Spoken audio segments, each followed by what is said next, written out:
തേന്മാവിൻ കൊമ്പത്ത് എല്ലാ ദിവസവും രാത്രി 9 മണിക്ക് നമ്മുടെ സ്വന്തം സൺ സൂര്യയിൽ.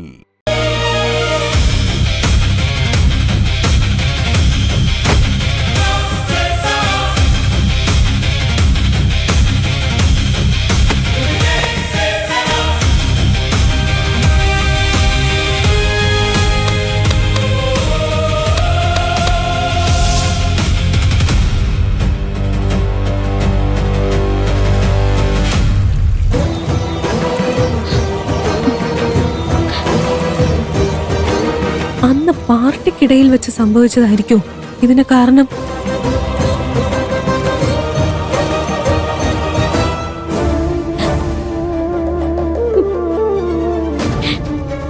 ഈശ്വര, നീ എനിക്ക് ഇങ്ങനൊരു ശിക്ഷ എന്തിനാ തന്നത്? എന്റെ ഈ അവസ്ഥയ്ക്ക് കാരണക്കാരൻ ആരാണെന്ന് പോലും അറിയാത്ത അവസ്ഥയിലേക്കാണല്ലോ നീ എന്നെ എത്തിച്ചത്. ഇങ്ങനെ എന്തിനാ പരീക്ഷിക്കുന്നെ? അവൾക്ക് ഇതിന് ഉത്തരവാദി ആരാണെന്ന് അറിയാത്ത സ്ഥിതിക്ക് ഉറപ്പായും ഇത് അബോധാവസ്ഥയിൽ തന്നെ സംഭവിച്ചതാ.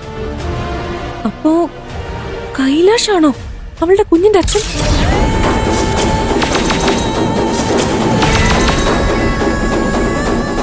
ഇത്രയും വലിയൊരു അപമാനം ഞാൻ എങ്ങനെ സഹിക്കും? ഈ ലോകത്തെ ഞാൻ എങ്ങനെ നേരിടും?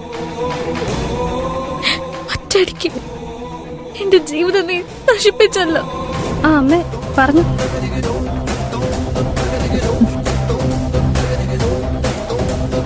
ഇല്ലമ്മേ, ഞാൻ അയച്ചിട്ടില്ല.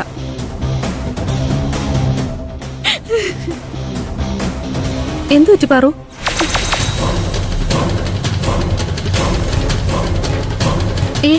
ഒന്നുമില്ല, മുഖം കഴുകാൻ വന്നതാ. ഓ, നീ കരയുന്ന പോലെ തോന്നി, അതാ ചോദിച്ചത്. കുഴപ്പമൊന്നുമില്ലല്ലോ? ഇല്ല. ഒന്നുമില്ല അമ്മേ, ഇവിടെ ഒരു കുട്ടിയോട് സംസാരിച്ചതാ.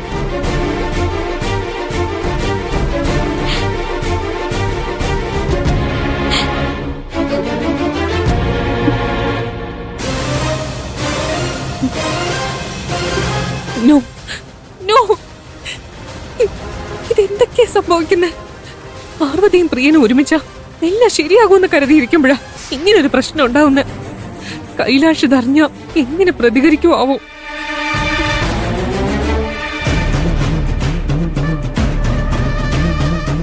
മുക്തേ, നീ എന്തെങ്ങനെ ടെൻഷൻ അടിച്ചു നിൽക്കുന്നേ? ഇത് നിന്റെ വർക്ക്ഷീറ്റല്ലേ? ഇത് കീറിപ്പോയതിനാണോ നീ ഇങ്ങനെ ടെൻഷൻ അടിച്ചു നിൽക്കുന്നേ? 5 മിനിറ്റിനുള്ളിൽ ഞാനിത് ഒട്ടിച്ചേരാം. ഇമാതിരി പസിൽസ് ഒക്കെ സോൾവ് ചെയ്യാൻ എനിക്കൊരു പ്രത്യേക കഴിവുണ്ട്. ഇങ്ങ് തന്നെ. തൊട്ട് പോരുത്. ഇന്നെ ശല്യം ചെയ്തൊന്ന് പോയി തരാവോ? ഞാൻ നിനക്ക് ബ്രേക്ക്ഫാസ്റ്റ് എടുത്തു വെച്ചെന്ന് പറയാൻ വന്നതാ. ഞാൻ വന്നോളാം, ഒന്ന് പോയി. അയ്യോ, ഇത് നടക്കാൻ പാടില്ലായിരുന്നു.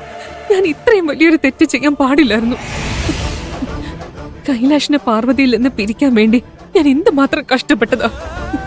അവളെ കൈലാഷിന്റെ മുന്നിൽ തെറ്റുകാരിയാക്കാൻ ഞാൻ ചെയ്തത് തിരിഞ്ഞു വന്ന് എന്റെ ജീവിതത്തെ തന്നെ നശിപ്പിക്കുന്ന അവസ്ഥ ഉണ്ടാക്കുമെന്ന് ഞാൻ കരുതിയില്ല. പാർവതിയുടെ ഗർഭത്തിന് കൈലാഷാണ് കാരണക്കാരനെന്ന് അവനറിഞ്ഞ എനിക്ക് അവനെ ഒരിക്കലും സ്വന്തമാക്കാനാവില്ല.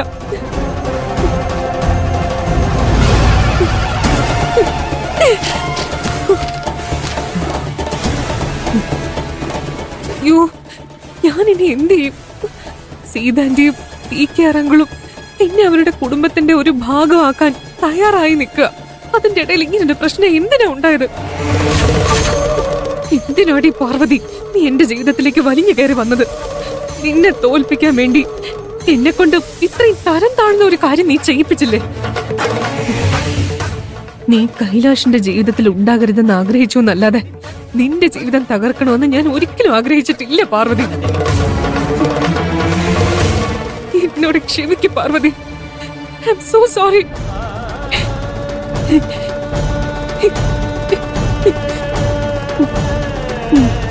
ഇല്ല, ഇതാരും അറിയാൻ പാടില്ല. ഇത് നശിപ്പിച്ചേ പറ്റൂ.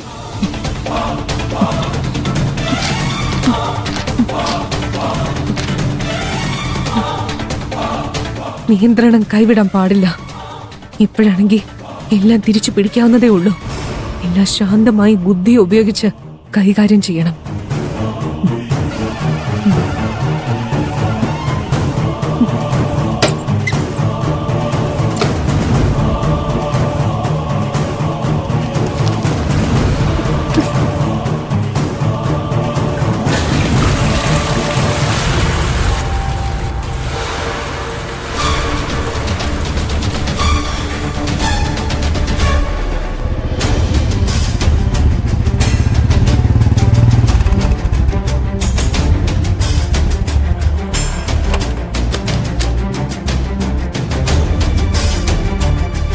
എന്താ പ്രിയ, അമ്മയും കൂട്ടിക്കൊണ്ട് രാവിലെ തന്നെ വന്നേ? കഴിഞ്ഞ കുറച്ച് ദിവസങ്ങളായിട്ട് പാറു കൃത്യമായിട്ട് കമ്പനിയിലേക്ക് വരുന്നില്ല. ഞാൻ വിളിച്ചിട്ട് ഫോണും എടുക്കുന്നില്ല. എനിക്ക് ഒരു മനസമാധാനം കിട്ടുന്നില്ല. അതാ അവക്ക് അസുഖമൊന്നുമില്ലെന്ന് ഉറപ്പുവരുത്താൻ ഞാൻ അമ്മയും കൂട്ടിക്കൊണ്ട് വന്നത്.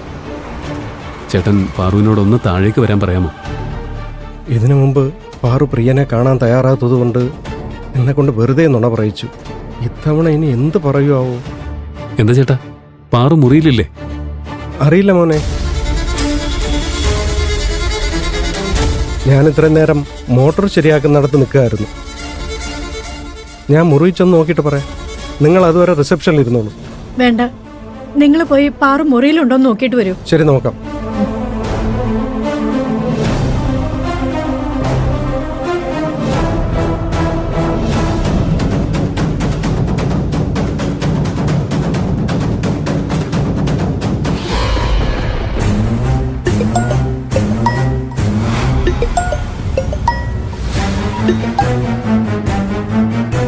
ഹലോ, എന്താ ചേട്ടാ? മോളെ, താഴെ പ്രിയനും അവൻ്റെ അമ്മയും വന്നിട്ടുണ്ട്.